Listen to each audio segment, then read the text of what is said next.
Should that be the intro? That's funny because of this.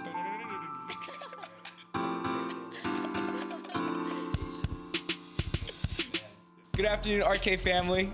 I'm your host, John.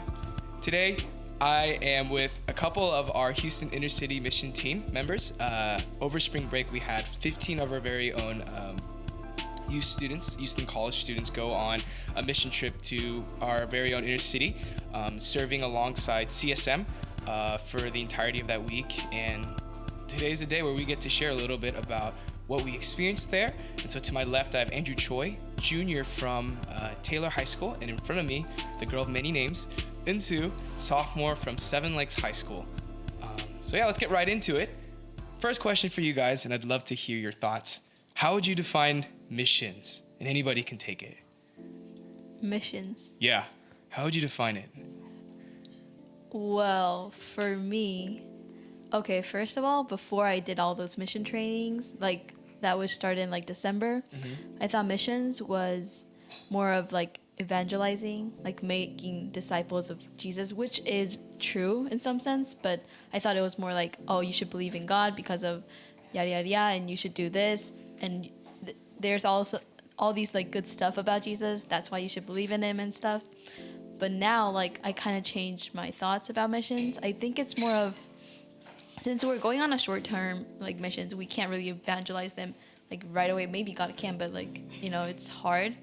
So for me, missions is more of showing God's love through us, like through how we love each other and how we love them by serving the community and the people surrounding us. Yeah. So if they can see a glimpse of God's love through us, then that would be a good fulfillment of the purpose of our missions. Yeah. Yeah. That's how I could define it. Yeah. What about you, Andrew? What would be your definition? As for me, it was the same for Linzu. Like before the mission training, I thought, oh, it must be like it says in the Bible that Jesus commanded us to go therefore and make disciples of all the nations. But then once I went to the first mission trip, it snapped to me that like, oh, I need to accept God's love, and through that love, I love my mission team, and that love will overflow to surrounding people, like the people of Houston. Yes. Yeah. I mean, like, and I know we debriefed a little bit before, but this was also y'all's first ever mission trip. Yes, sir. And so I think even with that is, it's like very fresh and new for you guys, and hopefully this isn't going to be the last time you guys go on a mission trip wherever God calls you to be.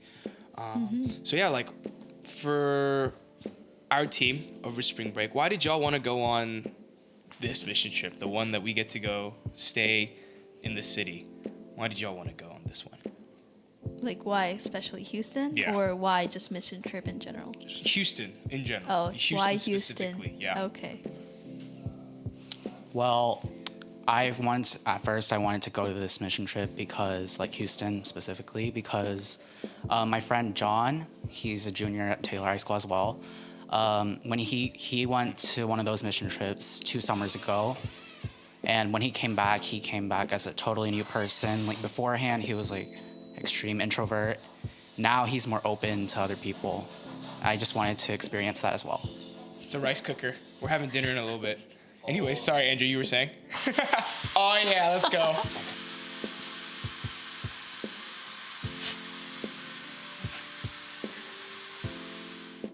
Talked about why we wanted to go on mission trip. Okay, well then, throughout that week, I know there was a lot. For those of you that are listening, I also had the privilege of leading this mission trip. And for us as a team, we had a lot of great conversations, great experiences. And, how about, for you guys, and soon, Andrew, could you guys tell me a little bit about one memorable experience? It could be good, it could be bad. Floor is yours. For me, I want to answer my previous question because I did not answer it. What previous question? Why I wanted to go to Houston missions. Not bad. Okay. Oh, it's okay, totally fine. Okay, why I wanted to go to... Okay, to be honest, I really didn't... My first preference, like, location for missions was Haiti. I wanted to go to Haiti because, yes, it was abroad, and, like, I wanted to just know because Houston is where I live, so I didn't really have high expectations. So that's why I wanted to go to Haiti, or maybe like if I can Thailand. But all those like visa problems didn't work out, so I eventually ended up going to Houston. But it was better than I had really low expectations, but now I got to see the totally new beauty of Houston and how I can like love my city more than I used to, because before I thought Houston was very ugly, very weird, very dark. Yes, wow. I thought, because people don't. It's different from like New York and like, you know, LA. Even though it's like a big city, I don't know why, but I had that like conception. But it changed, so that's good. Yeah, so I didn't really want to go to Houston missions, like the location specifically, but yeah, that's how I changed. And my memorable moment would be when we were doing the urban plunge, which is basically we're trying to experience how it is to live like a homeless person. We only got $2 each for every person, and we had to split into 2 teams. Yeah, we split into 2 teams, and I was really like, okay, it was like a little bit of interaction with God and me. Throughout the mission trip, I wasn't really able to focus on God. I wasn't able to see God during the missions, but particularly especially that day, I was able to, because our team was trying to meet the homeless person and share a meal with them, but it didn't turn out well. Like all those centers we visited were like closed for that day. We didn't know where to go. In the middle of nowhere, one of our teammates really needed to go to a bathroom badly, so we went into a hotel, which is super cool. But at the same time, it's the least place you want to find a homeless man, right? So I was getting really impatient. I just wanted to talk with a homeless person, but the team is going the opposite way. So I was like very frustrated at that moment. But since it was missions, like I guess I got to like take care of my mind and then just relied onto God. I prayed for it for a moment, like, God, can you please like make me patient and just do what you want to do? Like, I believe that you won't make us leave without meeting a homeless person. So I trust you. Do whatever you want. I'll just leave it on to you, and I'll be patient. Please give me my patient mind. And yeah, after all, it turned out well. It was 30 minutes before like the urban plunge will end. Am I right? Yeah, it'll end. And we met Richard, and we shared chicken with him. It was his first meal of the day, and it was just cool talking to him, and we had great conversations, and yeah, it all turned out well. So that was pretty amazing for me, that God just really did lead us to a good way. And yeah, and I was able to just let go of my own thoughts and like my arguments. So that was pretty amazing for me. As for me, my most memorable experience during this mission trip would be when we went to Sheltering Arms, which is a center for seniors who are struggling with dementia. And when we got there, we all split up and paired up with like 1 or 2 senior citizens, and I ended up being paired with Margaret. She has a problem with remembering recent stuff. So like, for example, when I tell her my name, she'll forget it in like 5 minutes. So we basically just talked the whole time. We played a little bit of Jenga. And what stuck out to me the most during all of this was when she would constantly tell me that she loved me and she cared for me and she was very proud of me for like whatever I would do. And yeah, that really stuck out to me. And when we were about to leave, she started crying because she didn't want to forget about me. And I was about to cry as well. But then I remembered that after death, I will reunite with her in heaven. That's a sweet memory too. Yeah. And I love how you guys mentioned those 2 events, because I think even for me it was big. And thank you for clarifying and telling us like exactly what you guys did, because I think, you know, anybody can say urban plunge, anybody can say Sheltering Arms, but what we did there and the short interactions that we had with different people really does remind us to be present. I know, Unzi, you were telling me that like people that had been on mission trips. Like that was something that was yeah. like something that they would give advice. Would be like, yeah, make sure you're present, because that week went by super fast. Like it was Friday, so fast, like yeah. like I like blinked my eyes, and we arrived Sunday night, and like I kid you not, I blinked and it was already Friday, and we were getting ready to pack our bags and leave the following morning. And so all those little interactions that we had, Andrew, you with Margaret, into you with Richard and Urban Plunge, I think is very, very, very memorable. When you're at mission, you don't know that every moment is special, but when you come back and you think about it, back how it was and stuff, and like your reflections, every moment was really valuable. I really miss those moments, and Me too. just really valuing that moment is very important, I guess. Yeah. Could you guys, and this is just a silly question that I was thinking of, like, could you guys tell us a little bit about what was the hardest thing about missions? Like, honestly? Yeah, you can be honest. Okay. We value that here. This year, I don't know what happened. This year, the shelter, the place we're like supposed to sleep, the location changed, right? Yes. So last year, all those people that went to inner city missions were able to shower every day. They were? Yeah. Didn't you know? My gosh. The restaurant was far away, but oil. still. But us, you know what happened? We had to buy dry shampoo, and we were just like doing that every morning. And then, we just showered twice a week. It was like, once every couple of days. Yeah, it was pretty gross. That's pretty interesting. Yeah. Oh, that's like in The a hardest practical thing? way. Yeah. Well, hardest thing?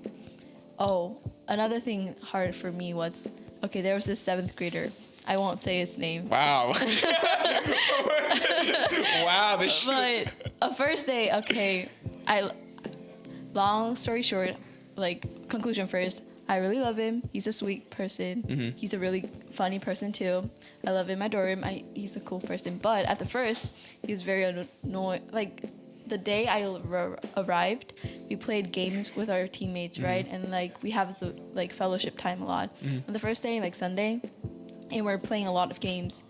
But like the 7th grader just tried to mess up all our games, and like I know he did it in like a cute way, but for me it was really annoying because I wanted to have a good time with everyone, but he was just like messing the time for everyone. I thought like that, and I started blaming him, and that night I got really frustrated, so I had like a one-on-one with John, who was sitting in front of me. With me? And you talk with me? yes, I talked to that, and I talked with Christina Ryu, who won as a leader too, and like how I should love on him, and like how it's hard for me, like it's the very first day, and I already started to like dislike someone, But after a week later, after I got to know him better, I learned how to love, and how God changed my heart to like kind of love him, and how to like, value him as the same person too.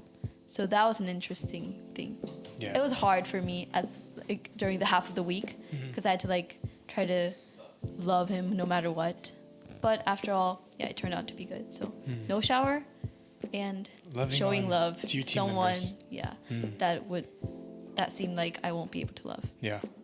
Andrew, you got a hardest moment during Houston Inner City Mission 2019? I don't think this is necessarily during the mission trip, but at the end when we all arrived home, I kind of ran off because my mom was like, hurry up, come, and I didn't get to say goodbye. That hurt me the most because No wonder I didn't want to say goodbye, because like I knew like I might not even see these people again, depending on circumstances, because I don't originally go to Arche. Yeah. But then like when I talked about it with like my cousin Eunice, like it made me realize that I should at least still say goodbye. Yeah, and like we have a little group chat on Facebook, and we will update each other on just what we're doing.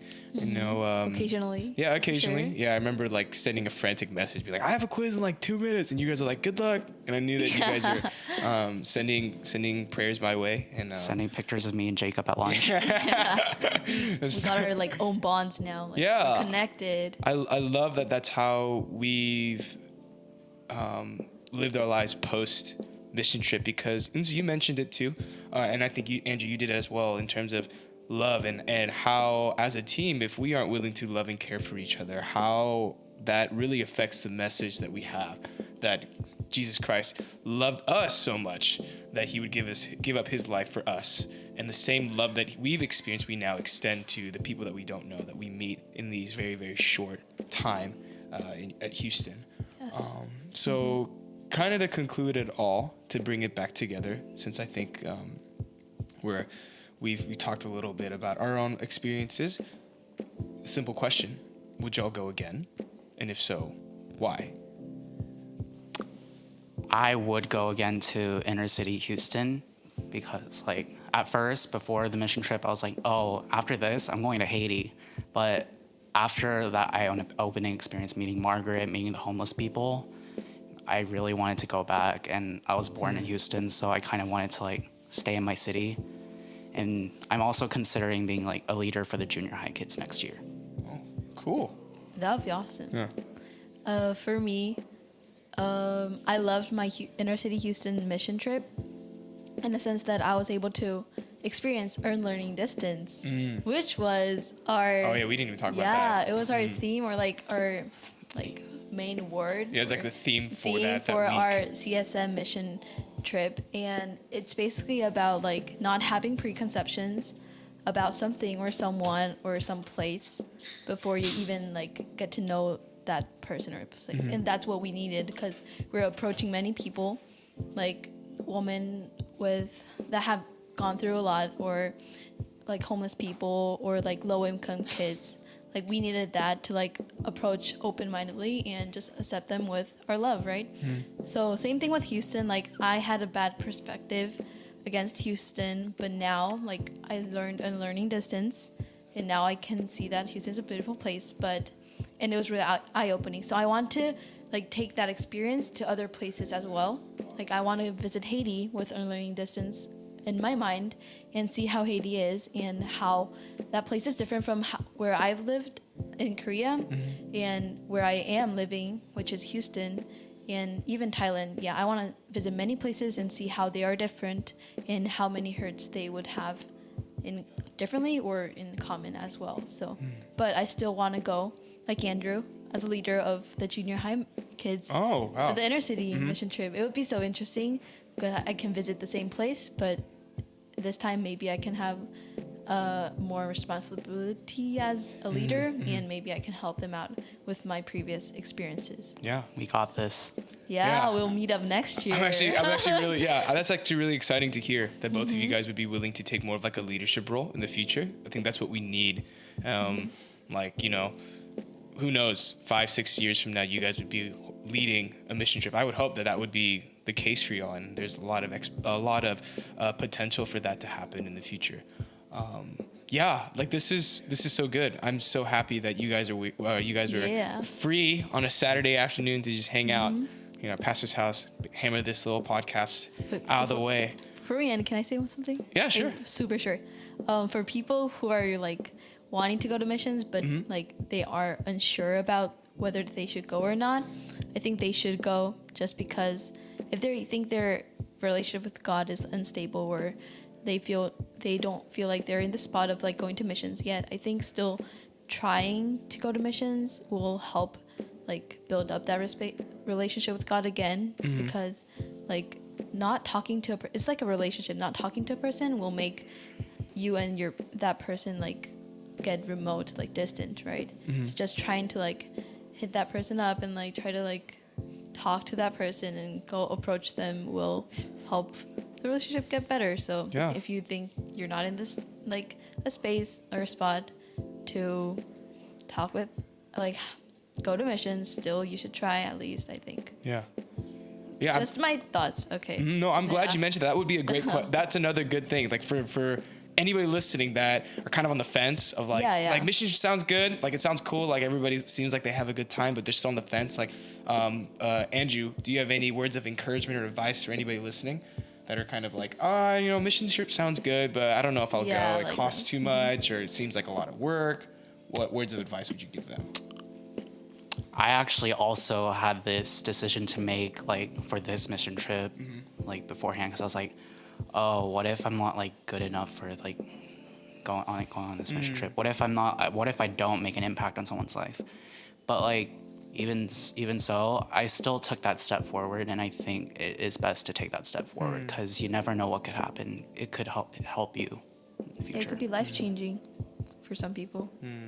You never know, so try. Try. Go on mission trip. Not forcing. Advertise. Yeah. Yeah, we're advertising. This is a shameless plug. Yeah. But thank you guys for being here, chatting up with me. Yeah, listeners, thank you so much for listening. If you have any suggestions on future topics or of discussion, please email us at rkkcpch@gmail.com, rkkcpch@gmail.com. And if you're on YouTube and would like to leave us a suggestion, just comment down below. We'd be more than happy to take that. Other than that, thank you so much for listening, and bye.